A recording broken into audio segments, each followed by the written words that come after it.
The following podcast is a deep, shallow dive production. And you're gonna love it. Okay, let's go.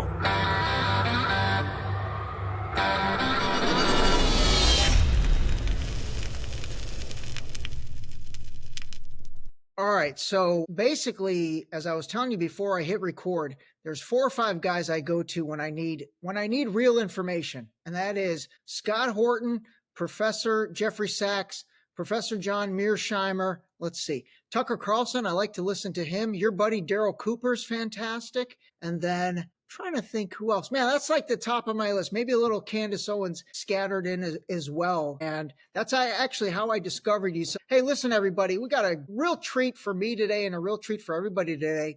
But Scott Horton is somebody that, you know, if you are on Instagram and if you are on Facebook, you've probably seen him and heard him and probably thought, man, this guy really knows what he's talking about. So, hey, welcome to the Deep Shallow Dive. How you doing? I'm doing great. Thank you, Ray, for having me. Good to be with you. Good stuff.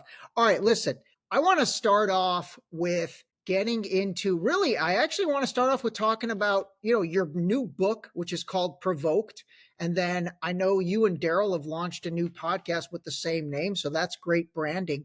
But it really kind of, you know, touches on one of the things that I think, you know, people just need to understand the truth on, and that is Russia, Ukraine. And so, you know, I've learned a lot about the situation about Russia, Ukraine, and not that it basically started, you know, when was that? 2022, and, you know, the Biden administration created the marketing slogan of, you know, Putin's brutal invasion. That's when I was like, wait a minute, is this really the truth? And then I started listening to you. I started listening to Professor Jeffrey Sachs, John Mearsheimer, all these guys.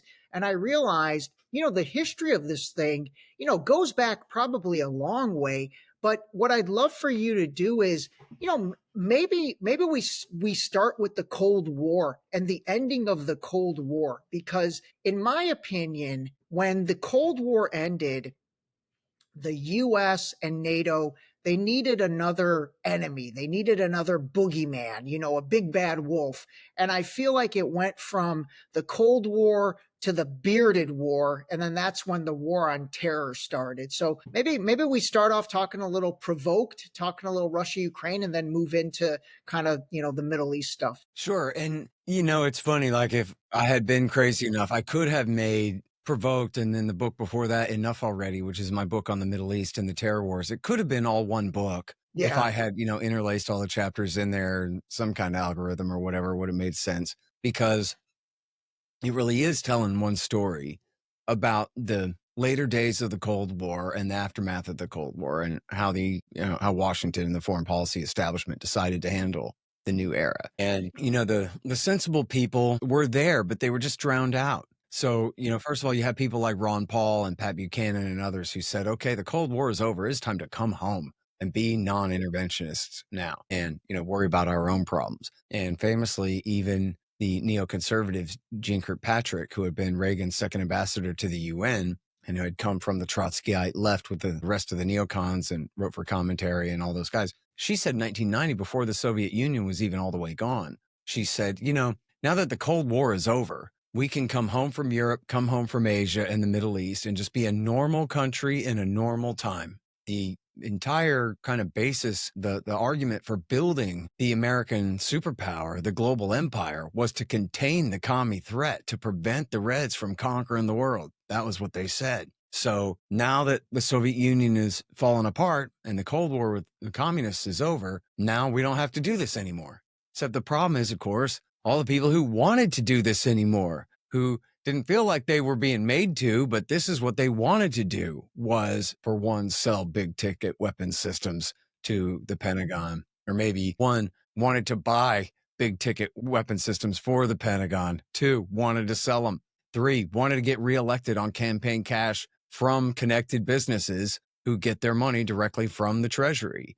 You know, it's a simple problem of organized power versus the unorganized, right? The people of the country want their peace dividend, but Lockheed doesn't want to have to get a real job. They are government contractors. And so they need to find a way to keep America militarized so that they can keep their budget flowing and their captive market buying. So that was the game. And of course, they can afford the lobbyists. The people out here in the country don't have lobbyists to protect us from their kind of predation. So it really is a matter of democracy not having anything to do with rights or anything like that, but more about democracy just as a faction fight for who gets the spoils, right? And there are people who are willing to fight like hell to keep the system the way it is, the way it was, so that they can keep going to the bank. It's as simple as that. Well, I shouldn't say it's as simple as that.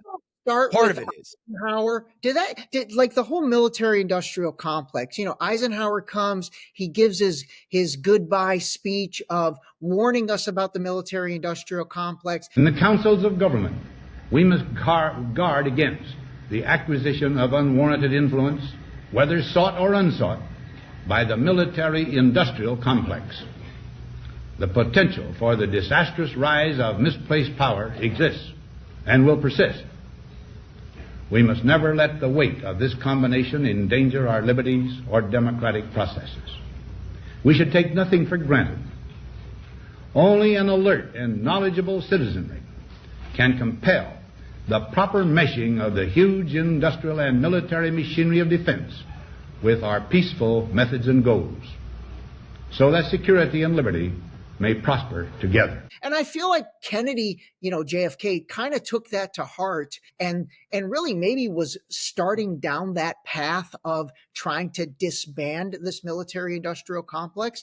And so then it's like, did the military industrial complex take out JFK? Did David Ben-Gurion, Israel, proliferation of their nuclear program, not having to register as a foreign agent? Did they and Mossad take out JFK? Was it a combination? It definitely wasn't Oswald, but like when you say Raytheon and Lockheed Martin and these guys, I mean, this is like a legit thing that's been around 60 years and they've just been profiting like crazy off of war and death. Yeah. Well, I really don't know who killed Jack Kennedy. I think, to me, Kennedy was really the Barack Obama of his day. And so, like, if somebody had killed Obama, they would have invented all these legends about how great he was and how the only reason he got killed was because of his heroism, whatever, where, like, a lot of that is retconning the story. You know what I mean? Right? I think it is possible that it was the Israelis. I mean, they certainly had motive to do it. And for that matter, there were militarists in the Pentagon who wanted to expand in Vietnam, who maybe thought that he was dragging his feet there. I think all the stuff about how he wanted to end Vietnam and really put an end to the Cold War entirely in a second term are probably overstated. However, even I think Eisenhower thought he could end the Cold War before Kennedy even came to town, and his last big summit with Khrushchev was canceled over the shoot down of Gary Powers in the U-2 flight, which may have been deliberate sabotage. He had ordered an end to all flights, and then that plane got shot down and Khrushchev canceled the summit. But essentially, Eisenhower, like they say, only Nixon can go to China.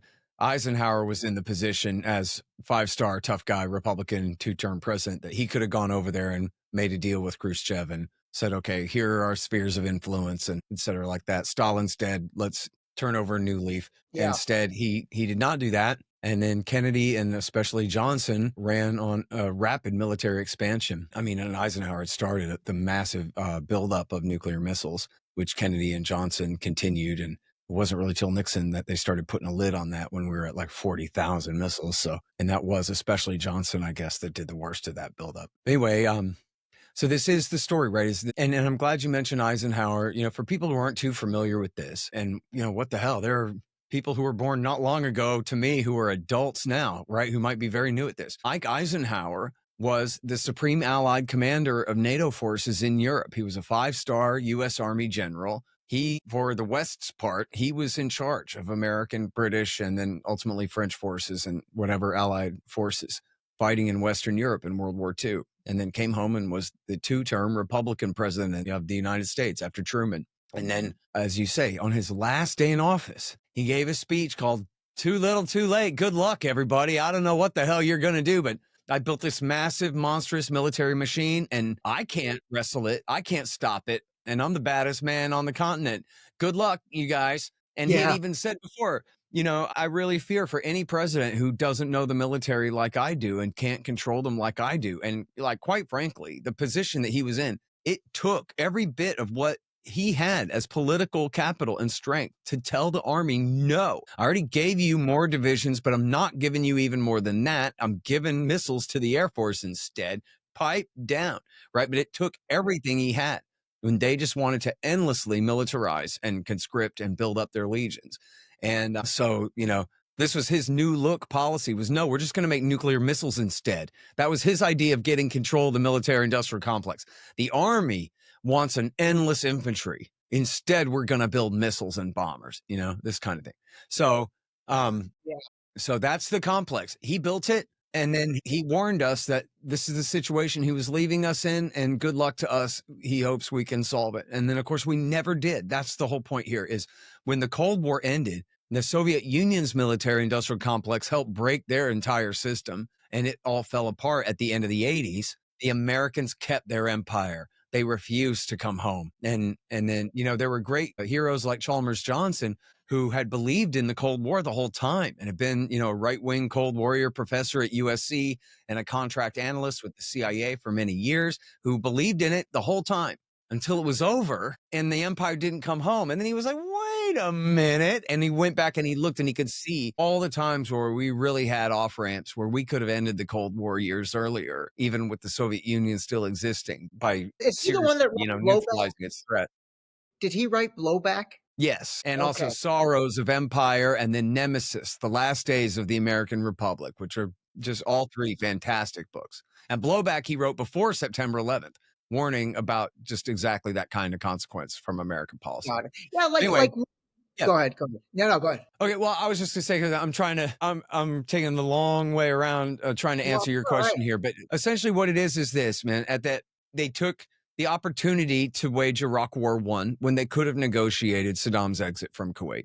But once it was on and they decided we're doing this, there was no way to talk them out of it. They were definitely going to war. And then in the aftermath of that was when they inaugurated what's called the Wolfowitz Doctrine, which was the defense planning guidance from 1992. It sounds, wonky and boring, but essentially Zalmay Khalilzad and Scooter Libby, working under Paul Wolfowitz, wrote this doctrine that said essentially the New World Order, as H.W. Bush called it. In ending the long era of conflict and Cold War.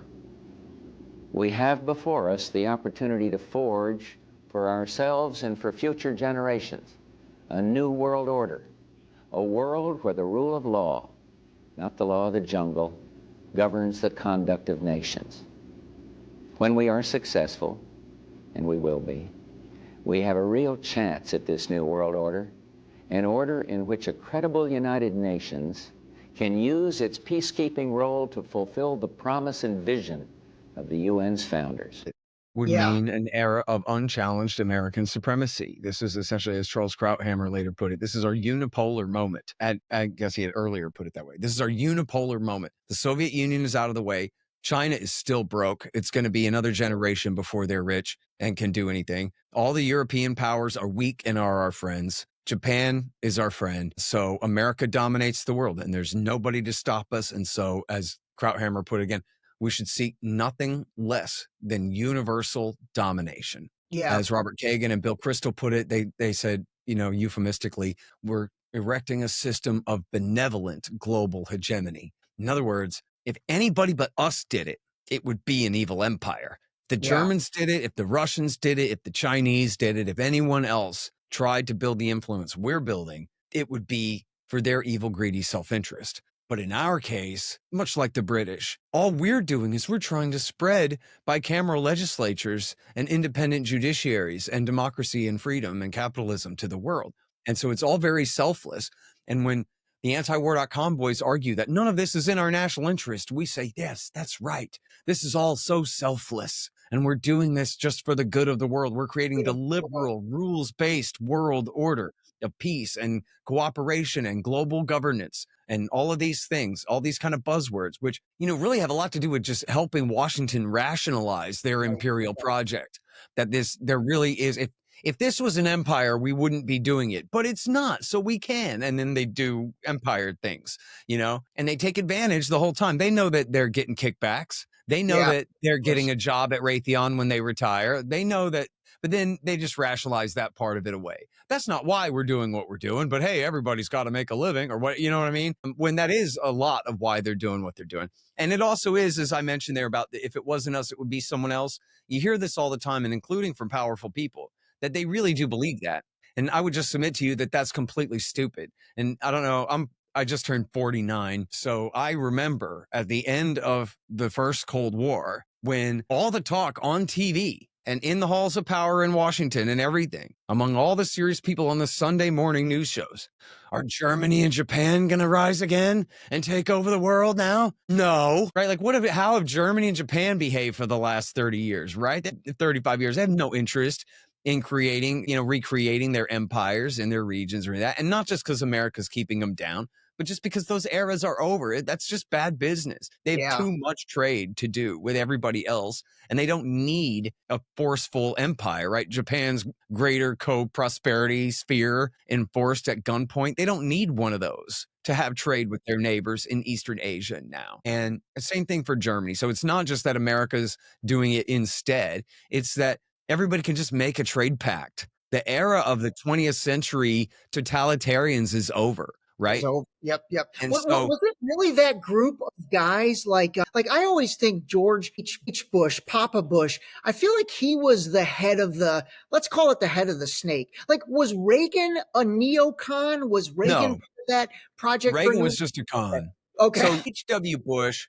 Bush is what you would consider in his era to be a Rockefeller Republican, a centrist liberal Republican, right? So Reagan was a click or two to his right, even though he had been a New Deal guy himself. So like, in a way, literally, like in the most literal sense, he was a neocon, but he wasn't one of that group, right? The neocons is really a biographical definition, meaning friends of Kristol and Podhoretz, these guys who came from the left. Okay. Most of them Trotskyites. And then there were a few different avenues that they took to the right, including through Max Schachmann's Social Democrats USA and Young People's Socialist League. And then you had Leo Strauss and Albert Wohlstetter, who were professors at the University of Chicago, who were both former Trotskyites.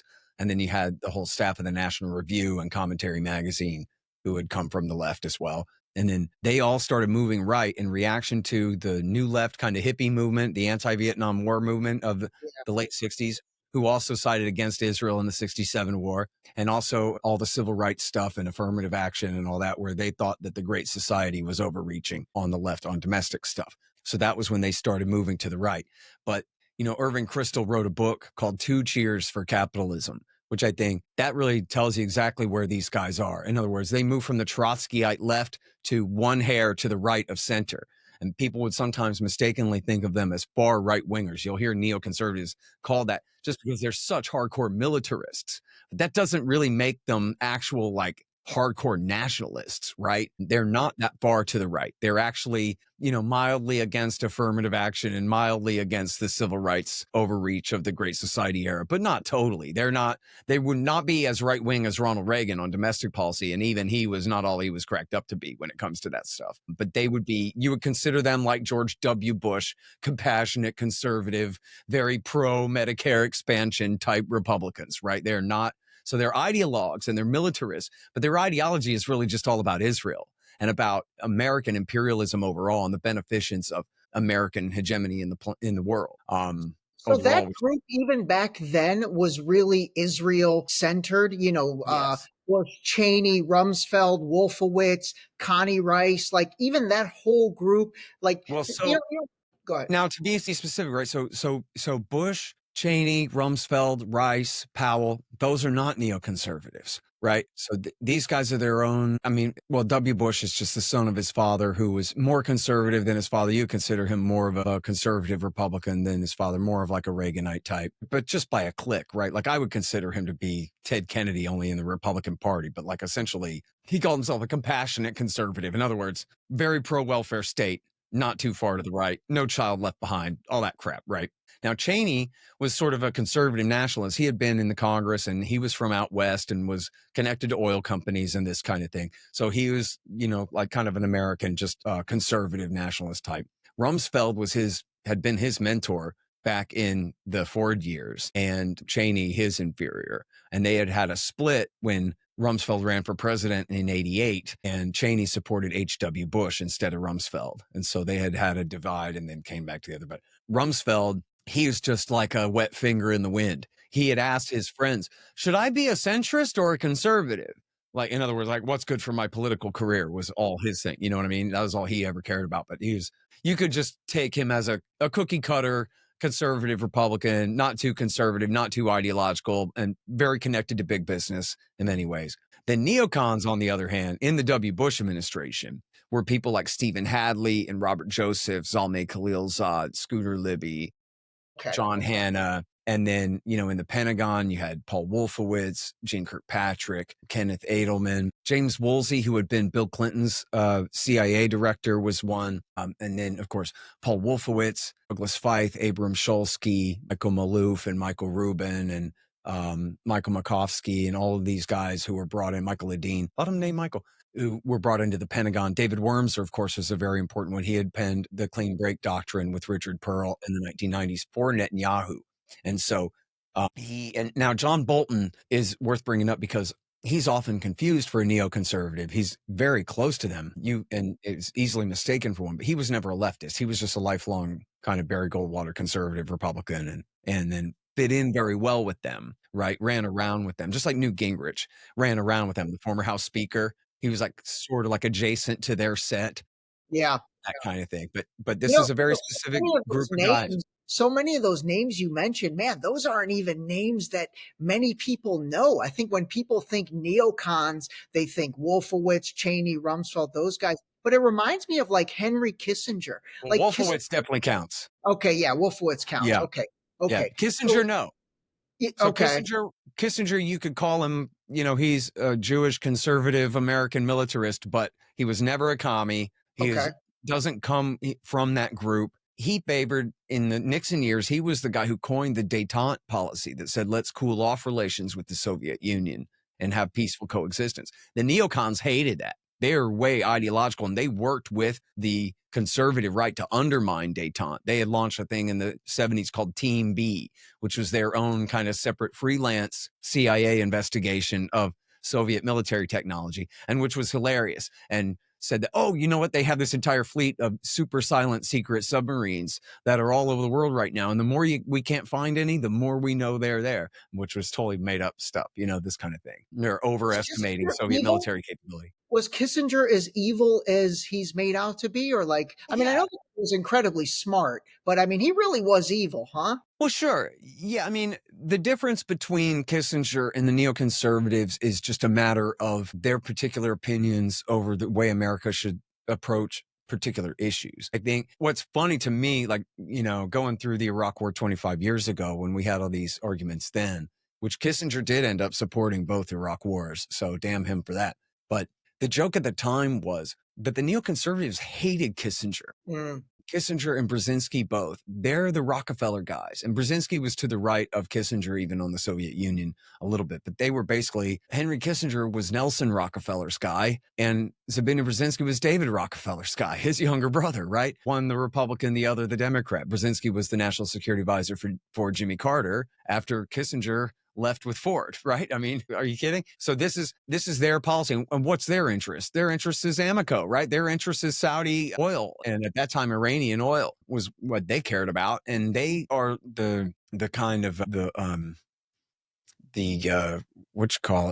progenitors of the realist school of foreign policy, which respects great power politics. And now Mearsheimer is from that same group, although he's not a horrible guy, but essentially it's what they call realpolitik or realpolitik, meaning understanding that great powers act in their own interest in the international system because there is no world government and is an anarchic world system. And people will follow the law as much as they feel like, and then otherwise they won't. And so then in that case, balance of power politics become very important. So for example, in the recent past, Kissinger was saying, hey, man, you guys are going to miss Russia when it's gone. Russia has played an important role balancing against Germany for the last 500 years. And we got to be careful about just destroying the place because you don't know exactly how things are going to shape up without them. That's like the way that Henry Kissinger thinks. Now, and Kissinger was the type who, before they really pressured him, he would have said,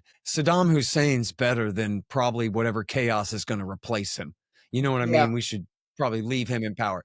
The neocons said, you horrible, amoral man with your amoral realpolitik foreign policy. We are moralists. We say you must start wars against all the evildoers, right? Making them, of course, the most evil force on the planet by far. But in the name of selflessness and morality, a morality-based foreign policy, instead of the amorality of Henry Kissinger, the scientician, right, with his grand strategy who denies humanity, right? And they say, no, in the name of humanity, we must overthrow the world. Yeah, exactly.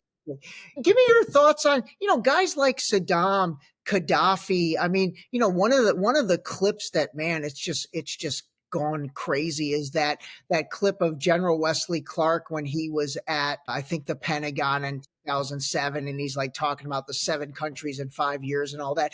I mean, it really feels like when I looked at Saddam, when I looked at Gaddafi, prior to digging into this stuff, I always thought, oh, these guys are just awful human beings. And then you look into them and you realize they really, I mean, I'm sure they had bad parts to them. Same thing with like Bashar al-Assad in Syria. But like, man, they really were painted to be something different than I feel like they truly are. Was it all about oil? Was it all about needing an enemy for the military industrial complex? What are your thoughts on Saddam, on Gaddafi, on Assad, the situation in Syria? Because I know you know a lot about them. Well, look, I think Gaddafi was probably the least worst of the three. Okay. Although even, Assad was an ophthalmologist in London when his older brother died in a car wreck. His older brother was supposed to be the dictator, not him. And so it doesn't mean he was a great leader, but it's not like he was just raised that way. Saddam Hussein really was a ruthless, horrible guy,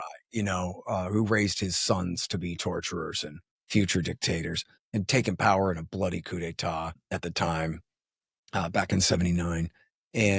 And fought the war against Iran ruthlessly with American purchased and German supplied chemical weapons and even biological weapons. And I don't know if he actually used them, but he certainly developed them. So he was horrible.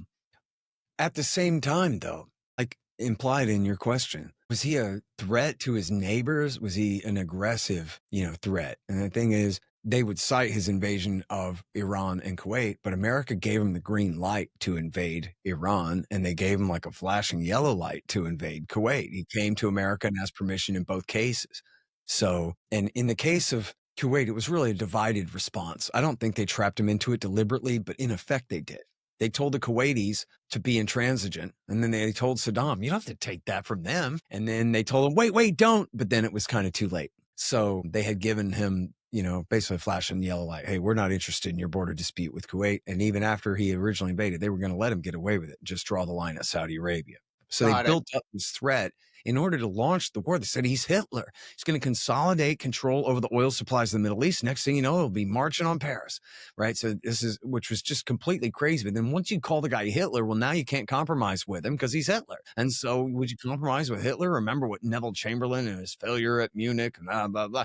So now they just had to they talked themselves and the Israelis talked them into keeping this Cold War policy against Iraq all for the rest of the 20th century, all through the 90s and the rest of the century leading up into the W. Bush years, which is totally unnecessary. They could have normalized relations with Iraq back then. Yeah. It's the same situation with Iran and the Ayatollah.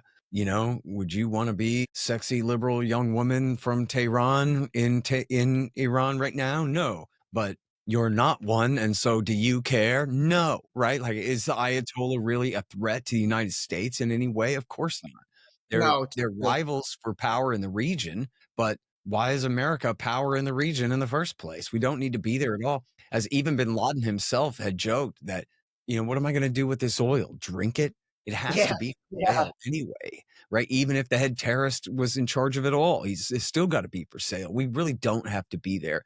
And I I have to tell you, it's not really fair to say, well, what's it all about? Is it all about the oil or all about the weapons? You know, because what it is it's a vast conspiracy of interest, right? You have a bunch of government job holders, you have the military industrial complex, you do have oil interests, although mostly the American oil companies don't care who's in charge, man. They want stability and to just pump the oil.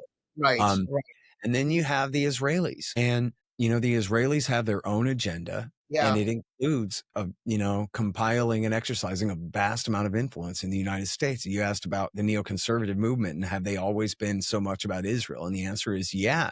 Um, there just happens to be a huge overlap with Zionism and, this movement of former Trotskyites. Part of why they moved right, as I said, was in reaction to the new left's reaction against Israel in the 67 war. And they said, well, screw that. We're throwing in with the Republicans full scale here. And, previous generation them had been writing for the National Review and had already moved to the right, years before. But there's like, first, second, and third generation neocons all kind of making this pilgrimage from the Trotskyite left to the militarist right during that time.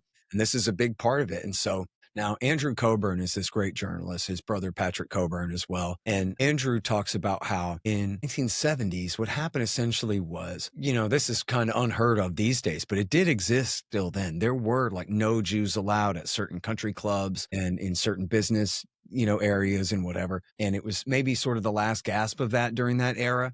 But like the Council on Foreign Relations, there were some Jews there and some Catholics. But for the most part, the Council on Foreign Relations was a very Brooks Brothers WASPy kind of a thing with, a bunch of Episcopalians and very high WASPy social class folk like that ran it. It had been created by the Morgans and then had fallen under the control of the Rockefellers, and who were, for their era, they were kind of new money, but they were, basically the population of the place were very much Harvard and Yale and Princeton folk, and so there was, this whole era. The neoconservatives were only one example of this, but this was happening all over the place where you had middle-class people who could afford to go to college and were intellectuals and wanted to participate in politics who didn't fit into those social classes and really weren't welcome. And in the neoconservative movement, many of them were Jews and some of them were Catholics. There were a couple Presbyterians involved, but mostly, who was ever a group of Trotskyites, right? They came from Brooklyn. Like that was the kind of people who ever were, Trotskyoids in the first place to ever have to move to the right from there. Yeah. So, but they could only make so much progress inside the Council on Foreign Relations, which, as I said, represented really Rockefeller power at that time, and which was, in other words, oil and banking, right? Standard Oil and Citigroup and Chase, right? What became Citigroup was then National City Bank and Chase Manhattan Bank. And so those are two of the biggest banks in the country, both Rockefeller banks, and then all their huge oil interests over there. So then these neoconservatives, they wanted to have their say. They didn't have any money, right? Yeah. They're just middle-class guys. So they made their mob alliance with the military-industrial complex. The military-industrial complex needs money from the Treasury. They also needed eggheads to write the studies to justify what it is that they're doing and why. And so that's oversimplifying it. But essentially, if oil and banking had the CFR, the MIC needed the neocons. And so that's where then the neoconservatives, with especially Lockheed dollars, they founded the Weekly Standard. They infiltrated, pre-standing foundations like the Olin and Scaife and Mellon foundations, and then took over at Heritage, Hoover, and the American Enterprise Institute, AEI. And then they also set up all of their own think tanks, such as the Project for New American Century, the Committee on the Present Danger, the Center for Security Policy, the Washington Institute for Near East Policy, and 100 more later, the Foreign Policy Initiative, and all of these. And so, and the Jewish Institute for National Security Affairs is another important one. When I went through that list of all those neoconservatives in the W. Bush administration, these are the guys that Colin Powell said. They set up a separate government inside the government under the control of the vice president, Dick Cheney. And this neocon network, he called them the Jinsa crowd. And he said they were this separate government. And when he says it, he's talking about David Wormser and Michael Maloof and their buddies, right? The neoconservatives, and how, and so Powell, for people who are too young to remember, this is why anybody voted for W. Bush, was they said, well, Colin Powell's going to be up there driving the car and it's going to be okay. But no, Colin Powell was marginalized from the very beginning. Dick Cheney is actually the That guy was driving the car, right? Cheney was driving the car. That's right. So, everybody we've talked about has kind of been conservative Republican. So where do the Clintons fit into this? Where do even the Obamas, the Bidens, like the powerful Democrats, where do they fit in? Is it really a uniparty? Are they part of this entity? They just don't, they don't claim it? Well, so the thing is, when I talk about how these guys were Trotskyites, a lot of them, on their way to the Republican Party were Cold War Democrats. And in fact, there was a Democrat senator from Washington State named Scoop Jackson. They called him the senator from Boeing. And a bunch of these guys, Wolfowitz and Pearl and Khalilzad and Libby, had all worked for him for a while in the 70s. So that was like sort of the halfway house as they were moving to the right. But so in a way, why were they such bad Republicans? Because they were Cold War Democrats. They were Harry Truman, nuke 'em all guys, was a big part of it. And see, because they were Trotskyites, they hated the Soviet Union because the Soviet Union was Stalinist, right? And they were Americans. So might as well side with America in the Cold War. And then on the right, you have people there were too many people on the right who were skeptical of militarism. But the neocons weren't. So the Cold Warriors brought in the neocons to be the vanguard of the conservative right, supposedly, in waging the Cold War. That was how they got all those great jobs at the National Review, as long as they would be hawks. And any conservative wouldn't toe the line on the Cold War was kicked to the curb. Okay. Now, so the Democrats themselves, they always sucked, right? And they have a thing. Now, I don't want anybody to get me wrong here. I'm a libertarian. I'm a pure gold, guns, and property rights, free market guy. If humanity's going to survive, it's free markets is the only way to go. Okay. Forget about that. Anybody who says anything otherwise doesn't know what they're talking about. So that's purely my take. Just so you understand when I say that.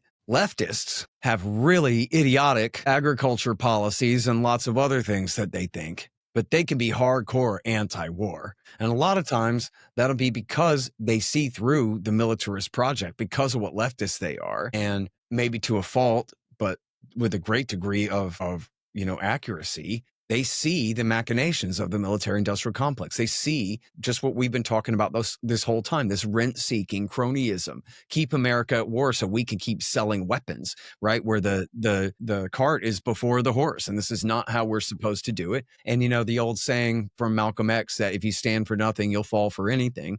Well, I like to say if you stand for anything, you'll notice that some things aren't right. You know what I mean? Even if you're all wrong, if you have some kind of consistent point of view, then you're going to notice all of the crazy stuff going on around you that really doesn't fit in with the system the way that they had described it to you before. You know what I mean? That kind of thing. So you have a lot of criticism of the warfare state from the left. But then what does that mean for a liberal Democrat? That means you don't want to be caught dead sounding like them because they're anti-American communist leftists. And so how do you prove that you're not? You prove that you're not by being an avowedly corrupt, corporatist, cronyist, militarist, imperialist. You prove you're not a commie by being Bill Clinton, right? Yeah. And so when W. Bush wants to go to war, you see all the center-left liberal Democrats all climb on board to prove what lefties they're not. Right? They call this hippie punching, right? They go, oh, those hippies are against the war, but not me. I'm a good, loyal American flag waving militarist. Hoorah, let's go to war. Which is funny because this is one of the only reasons if you ask a regular guy or gal out there in the world, maybe this is too outdated from a previous era, but this is true up until recent past anyway. If you ask somebody why to prefer a Democrat at all, it would be because maybe they're less militarist. People would think of people like George W. Bush and Dick Cheney and John McCain and Mitt Romney and say, well, we want the opposite of that. We want somebody who's more intellectual, more understanding, and not so quick to go to war. But then listen to just think in your own medium-term memory here about how this works, how these incentives play out in Democratic politics. What do you get? You get nothing but hawks. You get Hillary Clinton and Kamala Harris and John Kerry and Barack Obama saying, don't you call me a wimp. Look at my muscular foreign policy. Oh, I'm tough. Don't you say that you'd vote for me because I would be more intellectual and softer and more understanding and seek alternatives to fighting, because that sounds like just being a wimp. And that sounds maybe like being a leftist, anti-American communist. And so forget that. And so they called this in the Clinton campaign in 92. It was his Sister Soldier moment, was what they call this, because there was this woman who became, for a very short time, she was part of Public Enemy. And she had made a statement that, like, what's up with black people killing each other all the time? Why don't you kill some white people for a change, or something Yeah. stupid like that? It was a stupid thing to say, but it was like, whatever. She was like a 21-year-old girl. Like, who cares what she says about anything anyway, right? And Bill Clinton comes out and goes, yeah, well, I disagree with that sister soldier. Why? She's just terrible. Vote Bill. I'm just one hair left of center. You can trust me, right? And then, so like, that's their whole shtick. That's their whole thing. Why is Hillary Clinton? And see, Hillary Clinton lost to Barack Obama because she was such a militarist, right? And then so did John McCain, right? And then Barack Obama hires her to be a Secretary of State. And the first thing she does is monger the surge in Afghanistan. You have to triple the war. You have to listen to the generals. You have to listen to the Secretary of Defense. If they want to escalate the war, you have to escalate the war. Her job was to give him some running room. She's Secretary of State. She's supposed to say, well, geez, I don't know, Mr. President. What if you negotiated and made it? No, she's saying you got to double down, triple the war. Then the next thing she does is essentially strong arm Obama and force him into launching the war in Libya. And why? We know why she did it. She did it for herself. She did it so that she could run on the war in Libya in 2016, and that she could say, unlike stupid W. Bush, I know how to do it right. I launched this war and everything turned out great. Now, of course, everything didn't turn out great. It turned into a horrible civil war. You had ISIS and Al-Qaeda suicide bombers and head choppers running around everywhere, and they re-legalized chattel slavery of black Africans, of sub-Saharan Africans there. So by 2016, she shut the hell up about it and didn't want to say it. But we know why she launched the war. She launched the war so that she could run as a man, essentially, right? Like that, in her conception, she doesn't want to be accused of being feminine, which equates to weak.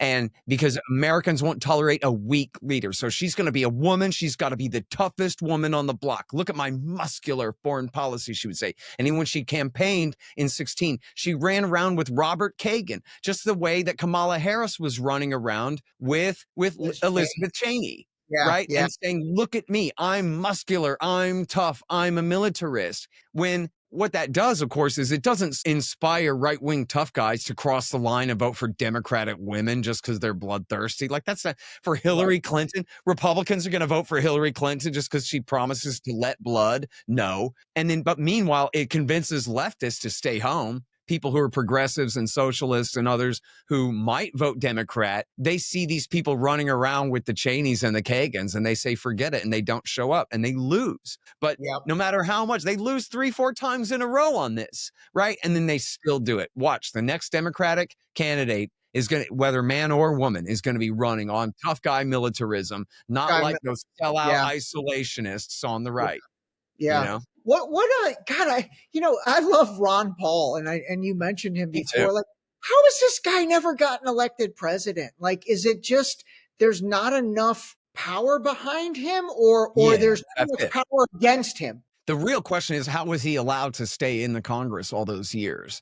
And the answer to that is he's an obstetrician and delivered about a third of the population of his district, right? So they love him. They know him personally, and they really, and I shouldn't sell him short because that sounds like a cheat. That's not really true. I mean, the truth is he's just an absolutely wonderful guy.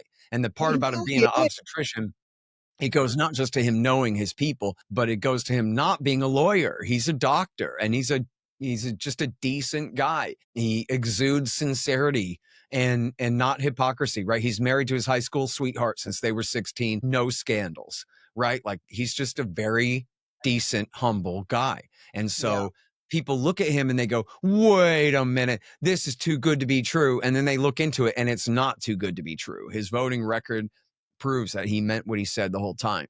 I mean, direct answer to your question, it's just a matter of timing, right? When he ran for president in 88 as a libertarian, and boy, would we live in a different world if he had been in charge when the Cold War ended. But anyway, but he couldn't have run in 2000. I mean, he didn't have anything like the juice to run in 2000. And it was the governor of Texas, and the former president's son was already handpicked to take that spot. No question about that. And I think he really had to be convinced to run in 2008 by people who, might as well take a chance at it. And at the very least, you're going to be able to teach the American people about liberty. I Yeah, don't know yeah. how far he What thought it would about, go, but what about for next election, making Thomas Massey libertarian, you run as his vice president, and then Elon puts the money in and backs that. I think that could yeah. work.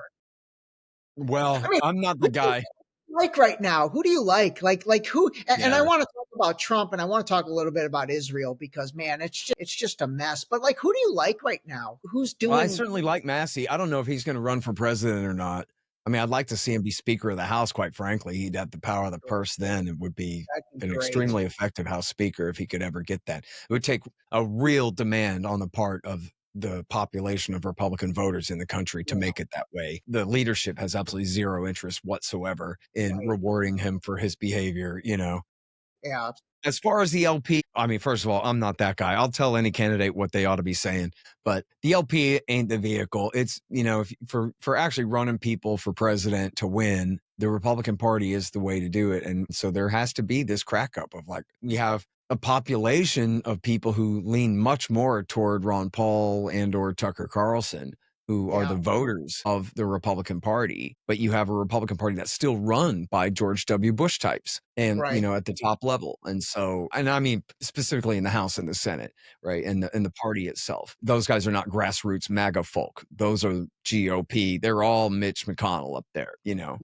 Yeah, exactly. So there has to be a real change there, which is virtually impossible. I mean, that's how the system works is they make sure to keep all this stuff tamped down and keep the machine running at the top. So it'd be a hell of a fight, and naming names and telling the truth and having a good idea of who's on whose side up there is, you know, always a huge part of it. But then when it comes to the crucial things, people get betrayed pretty easily They by, really you do, know, man. It's Game of Thrones. It really is Game of Thrones. So, I mean, what do you think is going on with Trump right now? Like, what is going through this guy's mind? Everything seems to be, every day he's coming out and seems like he's stabbing the people that support him in the back and calling his supporters stupid. And it's the and I know it's combine, man. all about It's Israel, right?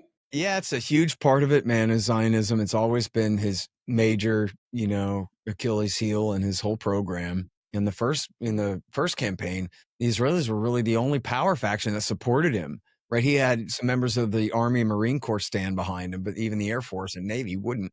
But no like organized, you know, real organized power faction would even support him except for the Israelis the first time around. And he did a little bit better the second, but he's just completely compromised by them. And it's, you know, it goes back to the complex because the Israelis are a huge part of that as well. They're worth about $4 billion in welfare to the military industries. You'll hear pro-Israelis say, oh, all that $4 billion a year, the American people are looted and forced to pay to Israel. Well, all that money goes straight back to American military defense firms. Yeah, well, I don't work for them and I don't Yeah, have investments in them. So that's like saying, yeah, the national government stole my money and gave it right to Lockheed to build a weapon for the American Pentagon. That doesn't make me happy either.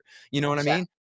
And certainly not when we're talking about building weapons for foreign countries. That doesn't appease me whatsoever, but that'll be their talking point is that that's where that money's going. So of course, you know, that means again, the Israel lobby and the military industrial complex have their vanguard in the neoconservative movement, and they work very closely together to keep I have all of to that imagine the afloat. Israel lobby and the military industrial complex are kumbaya and Yep, probably that's it. pretty tight. Yep, and the neocons are their vanguard. I mean, that's really what the neoconservative movement is their main political front. And so with Trump, look, he's taken hundreds of millions of dollars from Sheldon and Miriam Adelson and, you know, other important Zionists. And in his first term, he moved the embassy to Jerusalem, which is extremely important because that symbolizes, as they put it, that Jerusalem is always the undivided and eternal capital of Israel, meaning the eastern half of it can never be the capital of an independent Palestinian state. He recognized Israel's seizure of the Golan Heights in 67 and their annexation of it in 81. And then he did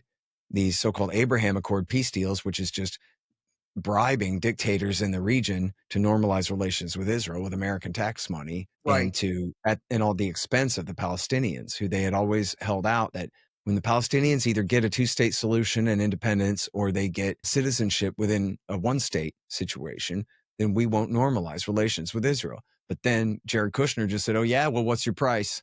The American people can afford it, and turned on the printing money machine and went over there and just bribed them off. And so This was a big part of what led to October 7th, was quite literally the Sunni kingdoms were forsaking the Palestinians. And Hamas said, no, you don't, not yet, right? And made one last gasp chance to essentially radicalize the situation and bring their situation back to promise. I mean, remember, all the attention had turned to Eastern Europe.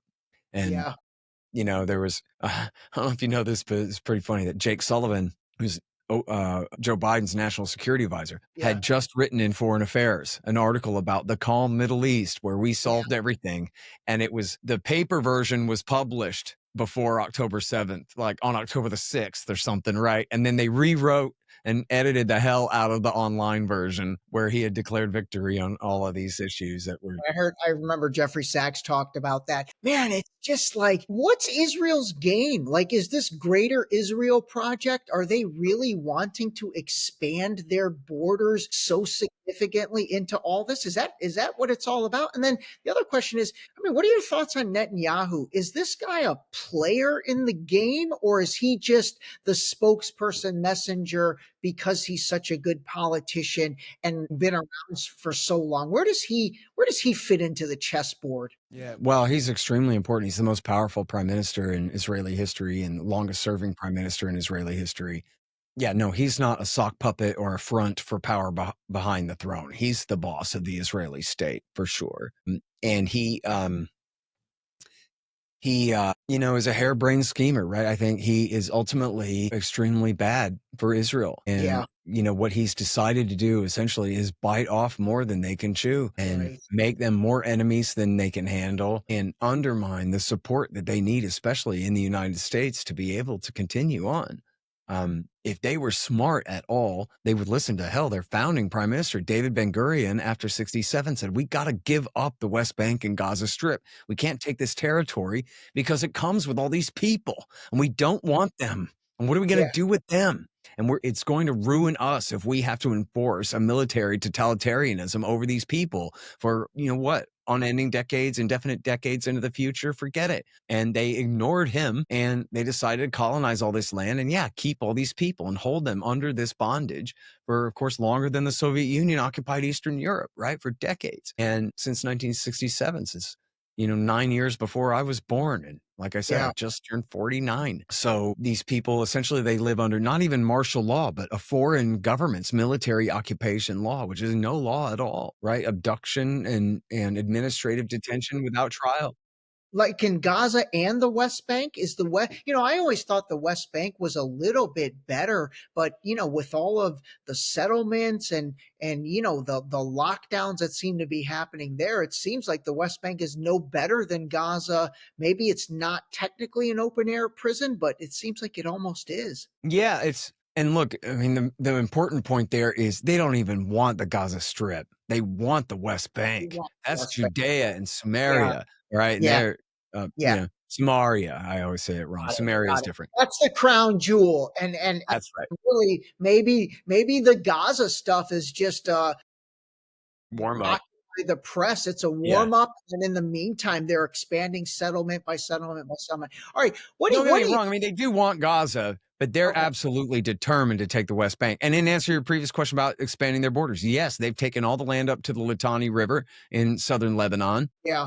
As I had warned for years, and experts on my show had warned for years, was in their interest, or what they wanted to do, not truly in their interest. They've moved into Syria and taken Mount Hermon and moved right up to the suburbs of Damascus. They're fighting in a war inside Syria right now on the side of the Druze, well, some Druze anyway.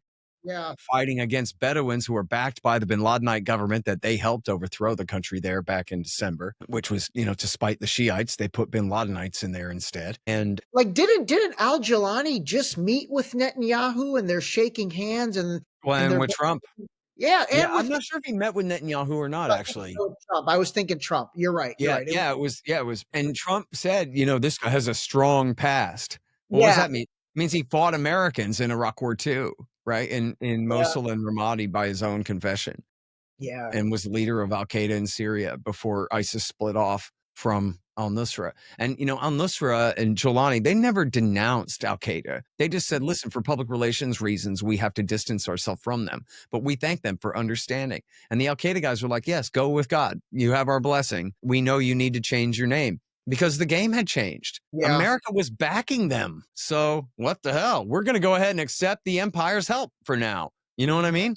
It only made sense to. Where's China these days in all of this? Are they just sitting back and just watching what happens? Like, if push came to shove with Iran, would China support Iran? Would China support Russia if it needed to, or no? Well, look, I mean, China is very dependent on Iranian oil and other Middle Eastern oil. Whether they would go to war for some kind of short-term gain, Yeah. in order to guarantee access to those resources for the long term, I don't know, like, what it would take to get them to freak out. If Trump, say, just started carpet bombing Tehran and, demanded the Ayatollah resign or tried to get a shot off and get him in a decapitation campaign and really push for a regime change in Tehran, would China intervene then? I tend to think not. Russia and China, of course, would be very much opposed to that. Right. Either of them be willing to go to war with the United States over Iran? I think probably not. For one, they're kind of competitors with the Russians. I mean, they're friends, but they're both oil exporters. And so, Russia is certainly not dependent on them for anything except some drones that they've helped with, but Russia's fine without them, really. And China can depend on Russia. If they have to, they can get all the oil and gas that they need from the Russians. And so something really bad happens to the Iranians from Beijing's point of view. You're really going to tangle with Washington over that? Probably not. They tend to, and this is not foolproof. I'm not saying, oh yeah, go ahead and stick your finger in the Chinese eye. They won't mind. I'm not saying that. I am saying, I'm not, in other words, I'm not like rationalizing being imprudent. You know what I mean? You could cause problems, but I am saying they tend to have a lower time preference and tend to look at things in terms of like, how is this going to be in 50 years and 100 years in a way that Americans just do not. So I would like to think they're very patient, man. They're very patient. They absolutely have that patience. All right, what do you think is next? What's the rest of this year look like? You think things are going to flare up again? Is Israel going to attack Iran again? You think there's more, situations there? Or what do you think? What do you think for the next 6 months? Good question. I mean, I think the war in Gaza is going to keep going on. Trump says that he's found a peace deal or whatever. I think Hamas has been willing to deal, but Netanyahu doesn't want to deal. Netanyahu wants to cleanse those people out of there, and Trump's not going to stop him. So if Netanyahu digs in his heels, Trump's just going to drop it. And I think the same thing is true in Ukraine. I think Trump was sincere in wanting to end the war in Ukraine in a way where he doesn't give a damn about what's happening in Palestine. I think he did really want to end the Ukraine war, but he just can't. He just came into power at the wrong time, where the Russians are winning, but they're still far short of their goals. And so they're just not going to stop. In Ukraine, they're losing, but they're still far short of losing. And so they're not going to give up and walk away from territory that they still claim and stand on, right? Yeah. And so both sides still want to fight there. Now, you, Iran, man. we don't know exactly the degree to which their nuclear program has been set back, but it clearly was not obliterated. So the question is, I think we'll know a few weeks from now, where exactly does the Ayatollah stand on the future of the Iranian nuclear program? Is he really going to just fold it up and say, geez, I guess we just can't have one because you're going to bomb it? Or he's going to say, no way, nuts to you. We're just going to build a deeper tunnel under a taller mountain, and we're going to go back to enriching uranium as fast as we can. They know, they've proven that they've mastered the fuel cycle. They know how to enrich uranium. They know how to convert it to uranium hexafluoride gas and back again to metal and all of that. And so we destroyed their facility, but they surely can rebuild it if the Ayatollah chooses to. And I believe that he will. I think, I mean, it depends on just how back, if America is just virtually obliterated, as Trump said, everything of value in their program, and they really have to start from scratch, and they really believe that, well, if we do, America's just going to come back anyway. They're not going to let us get even close to where we were before they come and bomb us again. Then it would be rational on some level, assuming those circumstances, for them to just give it up. Bluff called. What are you going to do when America calls your bluff, man? You can't race to a bomb. We'll come back before you get there. So I don't know. On the other hand, we have every indication from semi-recent history here that they're not going to give in to these threats, and that the NPT, they kicked the inspectors out, but they're still officially within the Non-Proliferation Treaty, which guarantees their right to civilian nuclear technology. And they're, clearly want to have this for what it's worth, although not that much, a latent nuclear deterrent. I think they probably will not race to a bomb. They could. They're much more likely to race to a bomb now, but I think they're probably very likely to just keep plodding along on their civilian nuclear program, which Trump has insisted is over the line and that they're not allowed to have, whether they're actually making progress toward a weapon or not. And so now that he's drawn the line there, he's written us a prescription for a state of semi-permanent war, or air war at least, over Iran to prevent them from advancing this program. So there are a lot of people declaring victory here and saying that everyone who predicted disaster and cascading consequences were wrong. But I think that remains to be seen. That was what they said about Iraq War I, but we've been bombing Iraq for 34 years. And so, crazy. You know, it really is this forever war, never ending. You know, it just, man, it's lining a lot of pockets. And I feel like those pockets will never let it stop. It's kind of like big pharma. You know, they don't want the world healthy. Yeah. They want the world sick. Good health doesn't make any money. Well, listen, man, I don't want to keep you too much longer. This has been absolutely fantastic. I just have to tell you, keep doing what you're doing, man. You're one of a handful of voices that I think is really, really moving the needle and is really helping people